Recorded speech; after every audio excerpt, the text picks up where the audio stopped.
ओम गणेशाय नमः। भक्तों, आज सावन महीने की बुधवार का दिन है और बुधवार का दिन भगवान गणेश जी को समर्पित है। तो आज की इस वीडियो में आप सभी श्रवण करेंगे श्रावण बुधवार गणेश जी की व्रत कथा।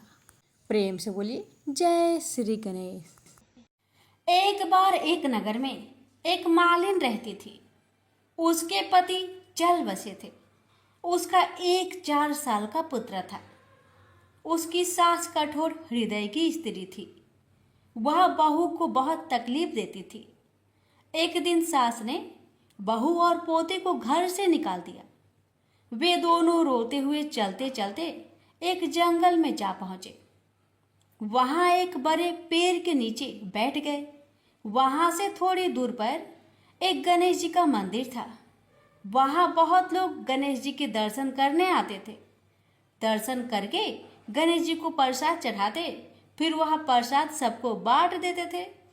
इस प्रसाद से माँ बेटे का गुजारा होने लगा। दोनों गणेश जी की पूजा पाठ में लग गए। एक दिन उन्होंने सोचा क्यों ना हम भी जंगल से फूल लाकर बेचे। वे रोज जंगल से फूल लाकर उसकी माला बनाकर बेचने लगे। साथ में पूजा की सामग्री और प्रसाद भी बेचने लगे।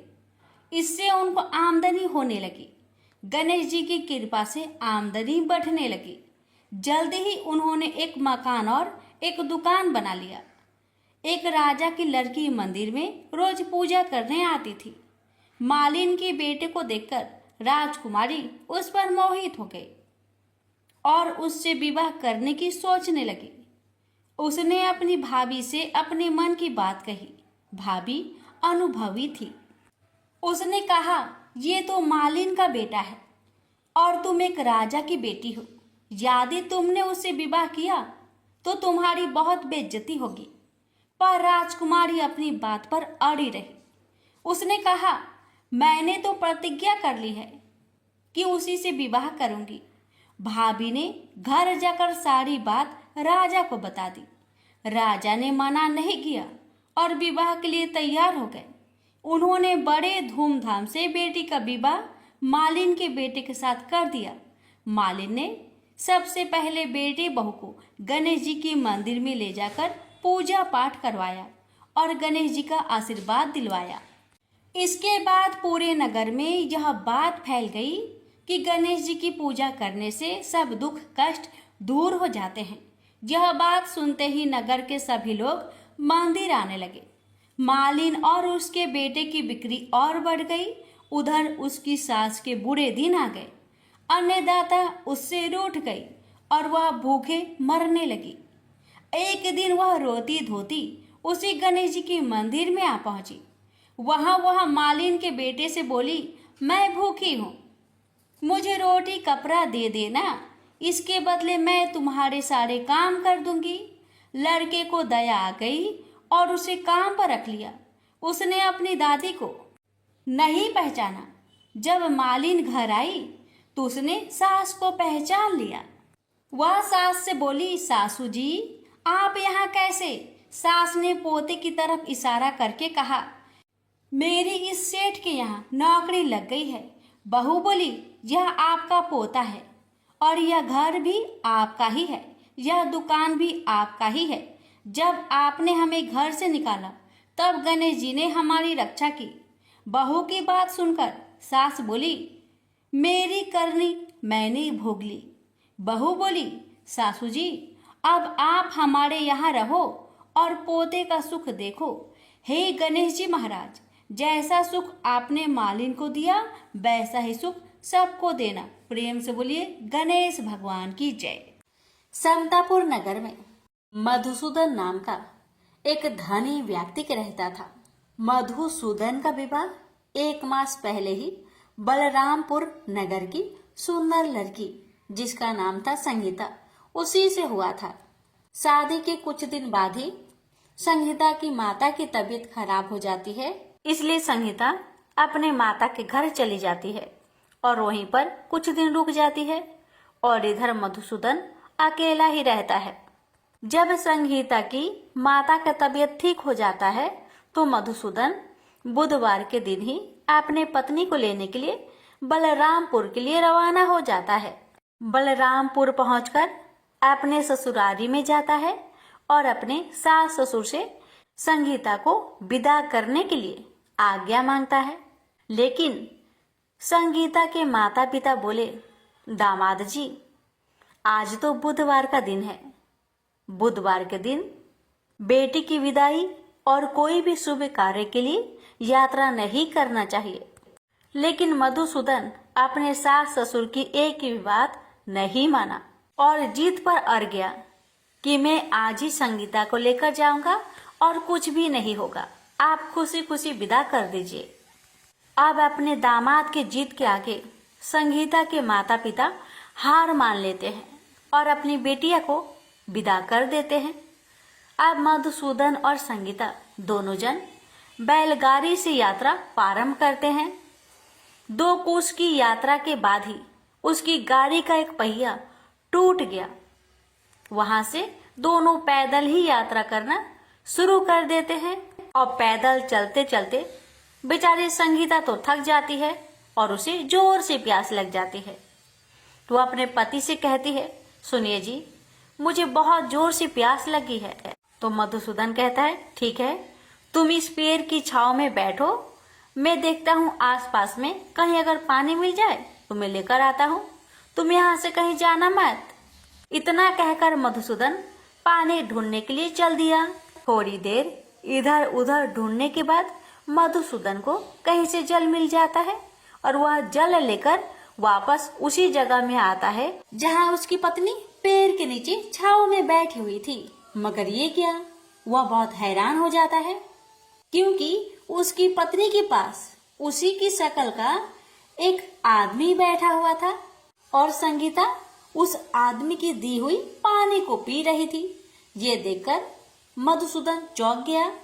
जब संगीता का नजर दूसरे मधुसूदन पर पड़ा तो बेचारी वो भी हैरान रह गई और दोनों में से असली मधुसूदन कौन है बेचारी अंतर न कर पाई।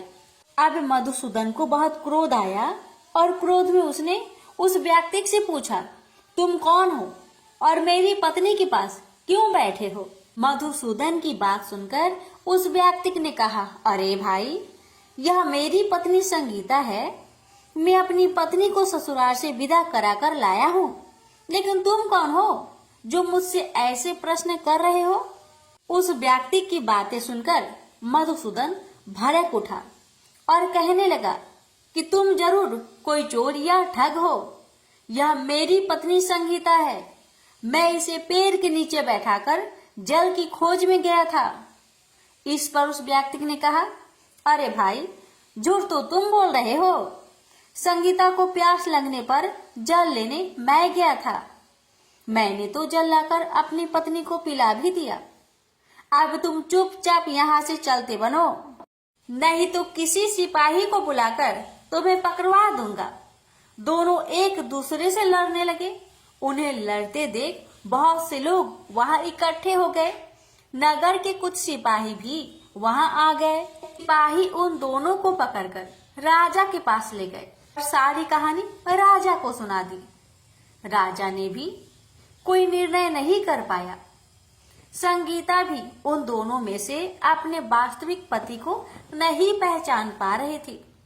राजा ने दोनों को ही कारागार में डाल देने के लिए कहा।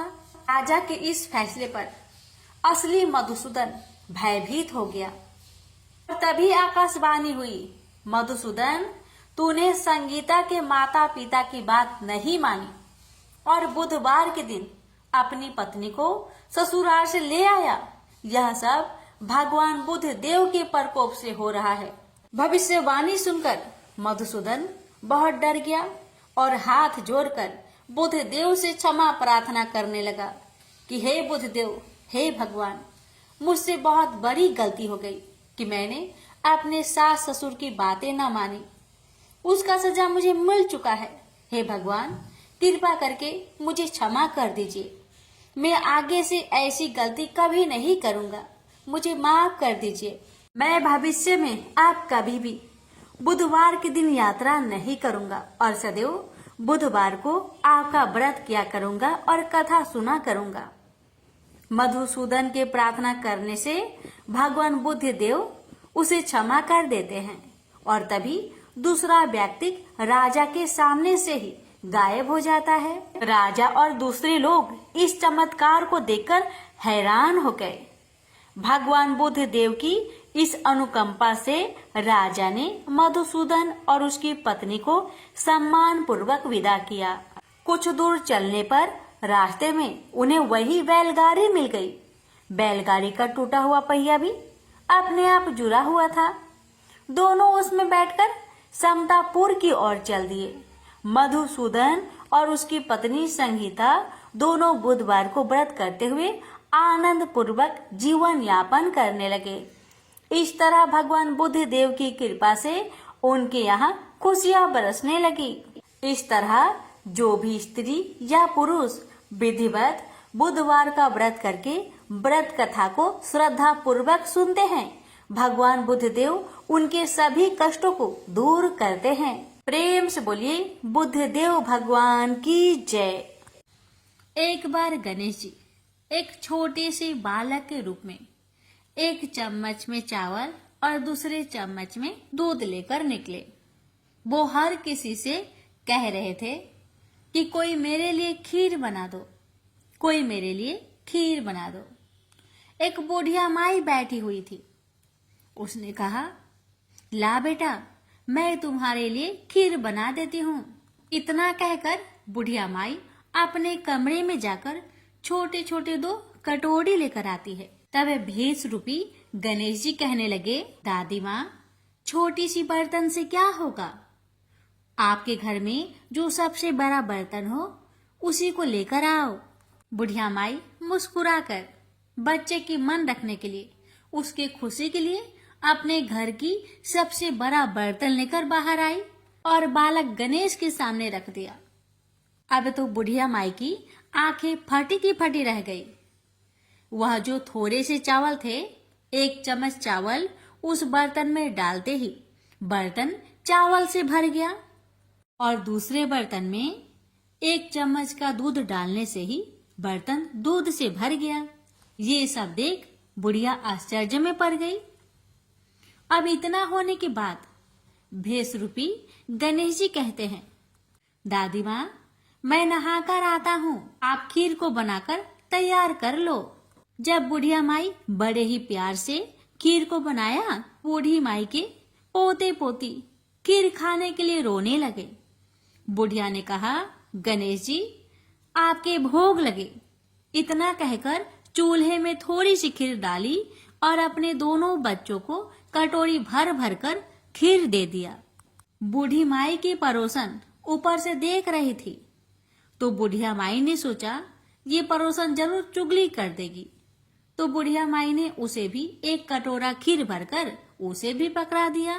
अब होता है ये कि बेटे की बहू चुपके से आई और 1 कटोरा खीर लेकर बड़े प्रेम से खाई और कटोरा को चक्की के नीचे छुपा दिया। अभी भी गणेश जी नहीं आए थे। बुढ़िया माई को भी भूख लग रही थी। बेचारे वो भी 1 कटोरा खीर भरकर दीवार के पीछे बैठकर एक बार फिर कहा, हे गणेश जी, आपको भोग लगे, ऐसा कहकर खाना शुरू कर दिया। तभी गणेश जी आ गए। तो बुढ़िया माई कहने लगी, आजा रे गणेशिया, खीर खा लो, मैं आपके ही राह देख रही थी।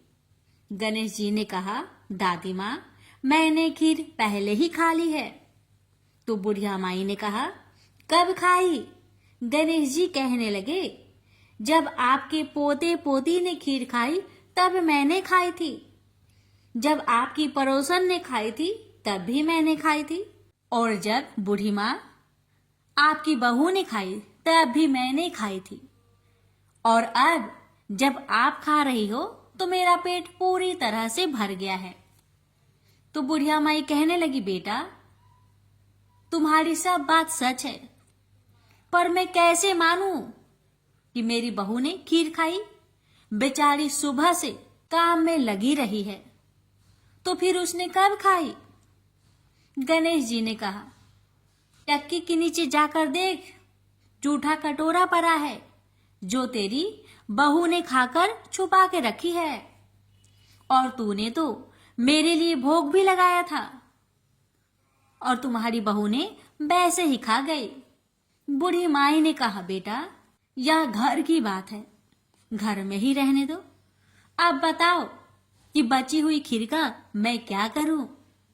बेसरूपी गणेश जी ने कहा, नगरी जिमा दो।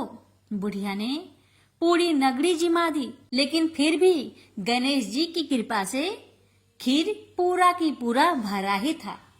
राजा को पता लगा कि बुढ़िया के पास जादुई बर्तन है, तो राजा ने बुढ़िया माई को महल में बुलवाया और कहा, क्यों रे बुढ़िया, यह खीर वाली बर्तन तुम्हारे घर में शोभा नहीं देता है, ये तो हमारे महल में शोभा देगा। तो बुढ़िया ने कहा, राजा जी अगर आपको खीर का बर्तन लेना है तो ले लो। अब तो राजा लालच में पड़कर बुढ़िया माई के खीर के बर्तन को मंगवा लिया। खीर के बर्तन महल में लाते ही कीड़े मकोड़े बिच्छू कचले हो गए और खीर से दुर्गंध आने लगी। यह देखकर राजा ने बुढ़िया से कहा कि हे बुढ़िया, क्या तुम जादू टोना जानती हो? ये खीर के बर्तन महल में आते ही कीड़े मकोड़े बिच्छू में बदल गए, ऐसा क्यों? मुझे बताओ। पहले तुम अपने खीर के बर्तन वापस ले लो, फिर मुझे सारी कहानी बताओ। राजा ने जैसे ही वह खीर वाली बर्तन बुढ़िया माई को दिया, वैसे ही बूढ़ी माई के हाथों से लगते ही वह खीर फिर से सुगंधित खीरों में बदल गया। ये देखकर राजा बड़े आश्चर्य में पड़ गया और बूढ़ी माई से कहने लगा, हे बुढ़िया माई, कृपा करके बताओ ऐसा चमत्कार कैसे? तो बुढ़िया माई ने कहा, हे महाराज, ये बर्तन मुझे गणेश जी ने दिया है और उन्हीं की कृपा से ये खीर के बर्तन खाली नहीं पड़ती। सारी कहानी बताकर बुढ़िया माई राजा से विदा लेकर अपने घर को चली आती है और गणेश जी से कहती है, हे गणेश जी, बची हुई खीर का मैं क्या करूं? गणेश जी ने कहा कि झोपड़ी की कोने कोने में खरा खोदकर गाड़ दो, उसी जगह सुबह उठकर वापस खोदेगी तो धन के 2 चाड़े मिलेंगे। ऐसा कहकर गणेश जी अंतर्ध्यान हो गए और जाते समय भगवान झोपड़ी को लात मारते हुए गए तो झोपड़ी के स्थान पर महल हो गया। सुबह बहू ने फावड़ा लेकर पूरे घर को खोद दिया, लेकिन कुछ भी नहीं मिला। तो बहू कहने लगी, सासू जी, आपके गणेश जी झूठे हैं। तो सास ने कहा, बहू, मेरे गणेश झूठो नहीं है, ला मैं देखूं। वह सुई लेकर खोजने लगी तो टन टन कर 2 धन के चाड़े निकल आए। बहू ने कहा, सासू जी, आपके गणेश तो साचो ही हैं। सास ने कहा, गणेश जी तो भावनाओं के भूखे हैं। यह गणेश जी जैसे आपने बुढ़िया माई को दिया, वैसे सबको देना। विनायक जी की कहानी कहने वाले, हुक्कार भरने वाले और आसपास के सुनने वाले सबको देना। प्रेम से बोलिए, जय श्री गणेश। पौराणिक कथा के अनुसार एक समय की बात है कि भगवान विष्णु का विवाह माता लक्ष्मी जी के साथ निश्चित हुआ। विवाह की सभी तैयारी होने लगी। सभी देवी देवताओं को निमंत्रण भेजे गए, लेकिन भूलवश गणेश जी को निमंत्रण देना रह गया था। इधर भगवान विष्णु की बारात जाने का समय आ चुका था। सभी देवता अपनी पत्नियों के साथ विवाह समारोह में शामिल होने को आए, परंतु सभी देवी देवताओं ने देखा कि गणेश जी कहीं दिखाई नहीं दे रहे हैं। तब उन सभी ने आपस में चर्चा की, क्या गणेश जी को नहीं न्योता दिया गया या गणेश जी ही नहीं आए हैं? सभी को इस बात पर बहुत आश्चर्य हुआ। इस बात पर उन सभी ने विष्णु भगवान से ही इसका कारण पूछा। विष्णु भगवान से पूछने पर उन्होंने कहा कि हमने गणेश जी के पिता भोलेनाथ, महादेव और माता पार्वती को न्योता भेजा था, यदि गणेश जी अपने पिता के साथ आना चाहते तो आ जाते। अलग से उन्हें न्योता देने की कोई आवश्यकता भी नहीं थी। दूसरी बात यह है, उनको खाने में 1.25 मन मूंग, 1.25 मन चावल, 1.25 मन घी और 1.25 मन लड्डू का भोजन चाहिए। यदि गणेश जी नहीं आएंगे तो कोई बात नहीं, दूसरे के घर जाकर इतना सारा खाना पीना अच्छा भी नहीं लगता। इतना वार्ता कर ही रहे थे कि किसी एक ने सुझाव दिया, यदि गणेश जी आते तो उनको द्वारपाल बनाकर बैठा सकते थे कि आप घर की याद रखना। आप तो चूहे पर बैठकर धीरे धीरे चलोगे तो बारात में बहुत पीछे रह जाओगे। यह सुझाव सबको पसंद आ गया तो फिर विष्णु भगवान ने भी अपनी सहमति दे दी। तब गणेश जी को निमंत्रण देकर आमंत्रित किया और उनको समझा बुझाकर घर की रखवाली करने को बैठा दिया गया। बारात चल दी। तब नारद जी ने देखा कि गणेश जी तो दरवाजे पर ही बैठे हुए हैं, तो वे गणेश जी के पास गए और रुकने का कारण पूछा। गणेश जी कहने लगे कि विष्णु भगवान ने मेरा बहुत अपमान किया है। नारद जी ने कहा कि आप अपनी मूषक सेना आगे भेज दो तो वह रास्ता खोद देगी, जिससे उनके वाहन धरती में धंस जाएंगे। तब आपको सम्मान पूर्वक बुलाना पड़ेगा। अब तो गणेश जी ने अपनी मूषक सेना को आदेश दिया, जाओ, और सेना ने जमीन पोली कर दी। जब बारात वहां से निकली तो रथों के पहिए धरती में धंसने लगी। आप कोशिश की परंतु पहिए नहीं निकले। सभी ने अपने अपने उपाय किए परंतु पहिए तो नहीं निकले, बल्कि जगह जगह से टूटने लगे। किसी को समझ में नहीं आ रहा था कि अब क्या किया जाए। तब तो नारद जी ने आकर कहा, आप लोगों ने गणेश जी का अपमान किया, जिस कारण यह विघ्न आ रहे हैं। यदि उन्हें मनाकर लाया जाए तो आपका कार्य सिद्ध हो सकता है और यह संकट टल सकता है। शंकर भगवान ने अपने दूत नंदी को भेजा और वे गणेश जी को लेकर आए। गणेश जी का आदर सम्मान के साथ पूजन किया गया। फिर रथ के पहिए निकलने लगे और यह संकट टल गया।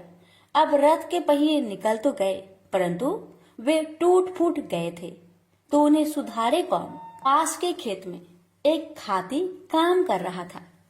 उसे बुलाया गया। खाती अपना कार्य करने से पहले श्री गणेशाय नमः कहकर गणेश जी की वंदना मन ही मन करने लगा। देखते ही देखते खाती ने सभी पहियों को ठीक कर दिया। तब खाती कहने लगा कि हे देवताओं, आपने सर्वप्रथम गणेश जी को नहीं मनाया होगा और न ही उनकी पूजन की होगी, इसलिए तो आपके साथ यह संकट आया है। मैं तो मूर्ख अज्ञानी हूँ, फिर भी पहले गणेश जी को पूजते हैं, उनका ध्यान करते हैं। आप लोग तो देवगण हैं, फिर भी आप गणेश जी को कैसे भूल गए। अब आप लोग भगवान श्री गणेश जी की जय बोलकर जाए तो आपके सब काम बन जाएंगे और कोई संकट भी नहीं आएगा। ऐसा कहते हुए बारात वहां से चल दी और विष्णु भगवान का लक्ष्मी जी के साथ विवाह संपन्न करा के सभी सकुशल घर लौट आए। हे गणेश जी महाराज, आपने विष्णु को जैसा कारज सरियो ऐसा कारज सबको सिद्ध करिजो। बोलिए गजानन भगवान की जय। एक गांव था जिसमें एक सेठ जी अपने परिवार के साथ रहते थे। सेठ जी का गांव के पास के ही शहर में बड़ा व्यापार था। सेठ जी गणेश जी की पूजा श्रद्धा एवं विश्वास से करते थे, जिससे सेठ जी के घर में अन्न धन के भंडार सदैव ही भरे रहते थे। उनके जीवन में किसी भी प्रकार की कोई कमी नहीं थी। नित्य प्रतिदिन नियम अनुसार रोज वो नदी पर नहाने जाते और आकर गणेश जी का पूजन करते, उन्हें भोग लगाते और फिर स्वयं भोजन करते थे। यह बात सेठानी जी को अच्छी नहीं लगती थी। वो धार्मिक नहीं थी और ईश्वर में इतना विश्वास नहीं रखती थी। एक बार सेठानी जी ने सोचा कि यह इतना गणेश जी को मानते हैं, गणेश जी की पूजा करते हैं, इससे होता क्या है। आज तो देखती हूँ वो कैसे गणेश जी की पूजा करते हैं। अगले दिन जब सेठ जी नदी पर नहाने जाते हैं तो सेठानी जी गणेश जी की मूर्ति को उठाकर मूर्ति को कपड़े से ढककर बगीचे में जमीन में दबा देती है। जब सेठ जी नदी पर से नहाकर घर आते हैं और देखते हैं कि गणेश जी की मूर्ति तो मंदिर में नहीं है, तो वो सेठानी से पूछते हैं, गणेश जी की मूर्ति मंदिर में नहीं है, कहाँ गई? तो सेठानी जी बोलती है, मुझे नहीं मालूम, मूर्ति को घर में बहुत ढूंढाते हैं।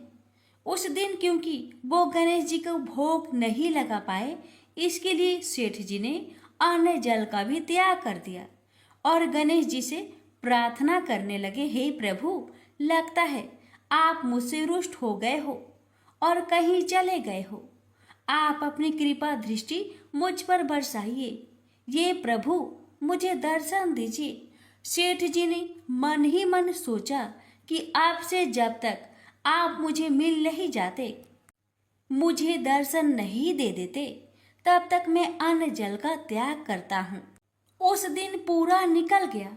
रात्रि में सेठ जी की भक्ति से प्रसन्न होकर गणेश जी भगवान ने सपने में गणेश जी भगवान एक छोटे से चूहे के साथ खेल रहे होते हैं और चूहे को खाने को लड्डू देते हैं।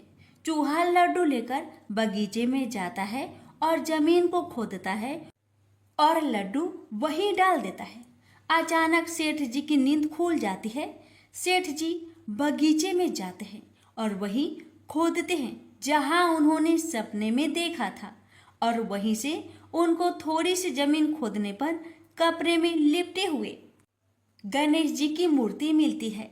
सेठ जी गणेश जी की मूर्ति की पूजा करके उनको यथास्थान स्थापित करते हैं और सेठानी के पूछने पर सारा वृत्तांत उन्हें सच सच बताते हैं।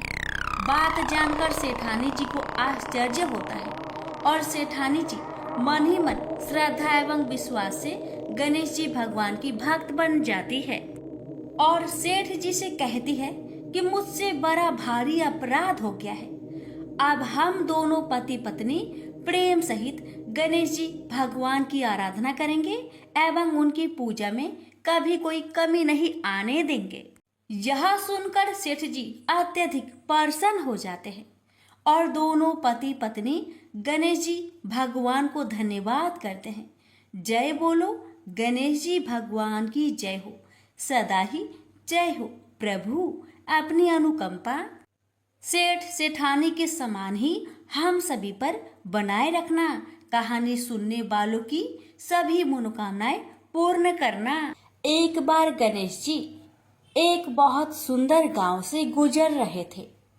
इस गांव के खेत हरे भरे थे। सुबह का समय था। ठंडी पवन का आनंद लेते हुए गणेश जी मूषक पर सवार होकर चले जा रहे थे। इतने में वह एक खेत से गुजरे तो आनंदवश फसलों में हाथ फिरा दिया। गणेश जी के ऐसा करने से उस फसल के कुछ दाने हाथ में आ गए। अब गणेश जी को पछतावा हुआ कि उन्होंने तो चोरी कर ली। भले ही उन्होंने जानबूझकर नहीं चुराया, लेकिन अब फसल के दाने तो उनके हाथ में आ गए। गणेश जी ने गिने तो वह 12 थे। अब गणेश जी ने उस खेत के मालिक को खोजा और उन सेठ जी के यहाँ 12 साल की नौकरी पर लग गए। एक दिन सेठानी राख से हाथ धोने लगी तो गणेश जी ने सेठानी का हाथ पकड़कर मिट्टी से हाथ धुलवा दिया।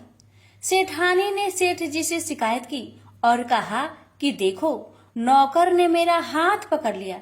सेठ जी ने गणेश को बुलाकर पूछा कि तुमने सेठानी का हाथ क्यों पकड़ा?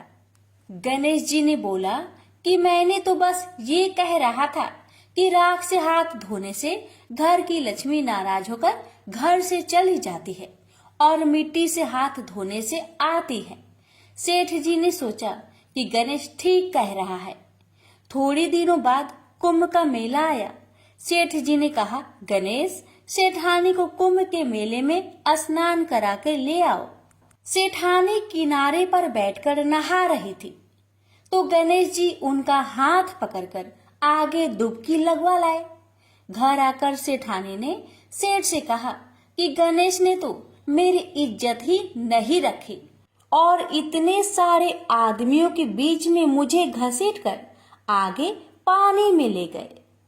तब सेठ जी ने गणेश जी से पूछा कि ऐसा क्यों किया? तो गणेश जी ने कहा कि सेठानी किनारे बैठकर गंदे पानी से नहा रही थी, तो मैं आगे अच्छे पानी में डुबकी लगवा कर ले आया। इससे अगले जन्म में बहुत बड़े राजा और राजपाट मिलेगा। सेठ जी ने सोचा कि गणेश ठीक कह रहा है। एक दिन घर में पूजा पाठ हो रही थी, हवन हो रहा था।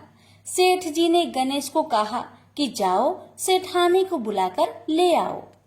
गणेश सेठानी को बुलाने गए तो सेठानी काली चुनरी ओढ़कर चलने लगी, तो गणेश जी ने काली चुनरी फाड़ दी और कहा कि लाल चुनरी ओढ़ के चलो। सेठानी नाराज होकर सो गई। सेठ जी ने आकर पूछा क्या बात है, तो सेठानी बोली कि गणेश ने मेरी चुनरी फाड़ दी। सेठ जी ने गणेश को बुलाकर बहुत डांटा, तो गणेश जी ने कहा पूजा पाठ में काला वस्त्र नहीं पहनते हैं, इसलिए मैंने लाल वस्त्र के लिए कहा। काला वस्त्र पहनने से कोई भी शुभ काम सफल नहीं होता है। फिर सेठ जी ने सोचा कि गणेश है तो समझदार। एक दिन सेठ जी पूजा करने लगे, तो पंडित जी ने बोला कि वो गणेश जी की मूर्ति लाना भूल गए, अब क्या करें? तो गणेश जी ने बोला कि मेरे को ही मूर्ति बनाकर विराजमान कर लो, आपके सारे काम सफल हो जाएंगे। यह बात सुनकर सेठ जी को भी बहुत गुस्सा आया और वे बोले कि तुम तो अब तक सेठानी से ही मजाक करते थे, मेरे से भी करने लगे। तो गणेश जी ने कहा मैं मजाक नहीं कर रहा हूँ, मैं सच बात कह रहा हूँ। इतने में ही गणेश जी ने गणेश जी का रूप धारण कर लिया और सेठ और सेठानी ने ही गणेश जी की पूजा की। पूजा खत्म होते ही गणेश जी अंतर ध्यान हो गए। सेठ सेठानी को बहुत धोखा हुआ और उन्होंने कहा कि हमारे पास तो गणेश जी रहते थे और हमने उनसे इतना काम करवाया। तो गणेश जी ने सपने में आकर सेठ जी को कहा कि आपके खेत में से मैंने 12 अनाज के दाने तोड़ लिए थे, उसी का दोष उतारने के लिए मैंने आपके यहाँ काम किया था। सेठ जी की करोड़ों की माया हो गई। हे गणेश जी महाराज, जैसा सेठानी को दिया वैसा सबको देना, कहते को सुनते को और सारे परिवार को दे देना। जय श्री गणेश जी। एक बार पथवारी माता पाल और विनायक जी में झगड़ा हो गया। सब आपस में स्वयं को बड़ा बताने लगे। इतने में एक ब्राह्मण का लड़का आया। पाल, पथवारी, गजानन जी ने उसे रोका और कहा लड़के रुक जा और हमारा न्याय कर। लड़का बोला मैं कल वापस आऊंगा तब न्याय करूंगा। घर आकर लड़के ने माँ से कहा माँ मुझे कल पाल, पथवारी माता, विनायक जी का न्याय चुकाना है। तो माँ ने कहा बेटा सबको बड़ा बता देना। दूसरे दिन लड़का वहाँ गया और बोला पाल माता आप बड़ी हो, क्योंकि हर व्यक्ति आता है और स्नान ध्यान करके शुद्ध होकर जाता है और आप सबकी रक्षा करती हैं। हे पथवारी माता आप सबसे बड़ी हो, क्योंकि कितने भी तीर्थ धर्म ध्यान कर ले पर आपकी पूजा किए बिना उनका कार्य पूर्ण नहीं होता। आप जीवित को भी तारती हैं और मरने के बाद भी उद्धार करती है। पथवारी माता पथ की धारिणी, इसलिए आप बड़ी हो। अब विनायक जी से लड़का बोला सबसे पहले शुभ काम में आपको ही मनाया जाता है। आपको ध्याये बिना कोई काम सिद्ध नहीं होता, इसलिए आप बड़े हो। पाल माता, पथवारी माता, विनायक जी भगवान लड़के की चतुराई से प्रसन्न हो गए और बोले लड़के तुमने तो हम सबको बड़ा कर दिया। उसको सुखी रहने का आशीर्वाद दिया और जौ के दाने उसके अंगोछे में डाल दिया। लड़का सोचने लगा ये तो घाटे का सौदा रहा। सारा दिन खराब कर न्याय किया और इतने से जौ मिले। उदास मन से घर आकर अंगोछा एक कोने में डाल दिया। माँ ने अंगोछा उठाया तो उसमें से हीरे मोती बिखर गए। तो माँ बोली, बेटा न्याय करके क्या लाया है? लड़का बोला, माँ कोने में जो पड़ा है देख लो। वहाँ गई, देखा हीरे मोती का ढेर लगा है, हीरे मोती जगमगा रहे हैं। माँ अत्यधिक प्रसन्न हो गई। माँ ने बेटे को बुलाया और कहा, बेटा आज तो पाल माता, पथवारी माता, विनायक जी भगवान आज तो हम पर प्रसन्न हुए हैं। माँ बेटे बहुत प्रसन्न हुए। हे भगवान, जैसा पाल माता, पथवारी माता, विनायक जी भगवान ने लड़के को दिया वैसे सबको देना। कहानी कहने, सुनने, हुक्कर भरने वालों को सुख समृद्धि धन्य धान्य देना। प्रेम से बोलिए, पाल पथवारी विनायक भगवान की जय। बुद्धदेव की जय। जय श्री गणेश।